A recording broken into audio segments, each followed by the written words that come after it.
One of the most fascinating classes I had was a few years ago. I was attending a course at Kellogg's Business School, University of Chicago. And it was 58 CEOs from around the world. And this very brilliant, world-renowned professor alone was teaching our class for like 4 days. And he got to this last session and he said to everyone, write down your lost dream or the thing you really wish you could do but that you haven't done. And everybody was first like, these were powerful people in the room. A number of some really rich guys in their pockets. Anyway, he got us to write it down. Everybody wrote down. Then he had all these sticker notes, post-it notes and all that. And then he started saying, okay, starting from someone, say what that dream is. Guess what? He made us in the room, for every person that raised what they wanted or what they thought they dreamt of doing but they hadn't done. He asked, is there anybody in the room that could help them fulfill the dream? I kid you not. Only 2 were outstanding when we were done. Only 2 things remained in that room that could not be fulfilled.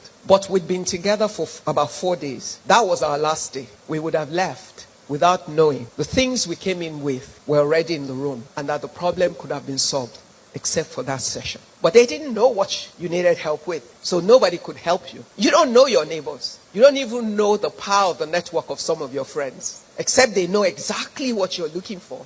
They cannot put their network at use for you. Every person is 10 people away from your solution. Every single person you know. By the time they reach their number 10 person, there's someone they know that will solve your problem. But it's about you knowing how to make that connection work for you. And one of it is that we can self-identify where we are. And we can have the courage and the liberty of spirit to be able to express to our safe spaces what's really going on. And you never know where the help will come from. So how are you? So as you go through this day, I hope you'll help me to check on somebody else around you. Make your question for the day, how are you? Ask somebody else. Imbibe the habit of asking in your network how people are. Just ask regularly. I think you'll be shocked that someone that was smiling a minute ago, the next minute can burst into tears when you ask how they are. And I found it to be true in many ways. So please, I want us to look out for each other a bit more. Because you see, when you help other people, you actually help yourself. Because when you say to someone, how are you?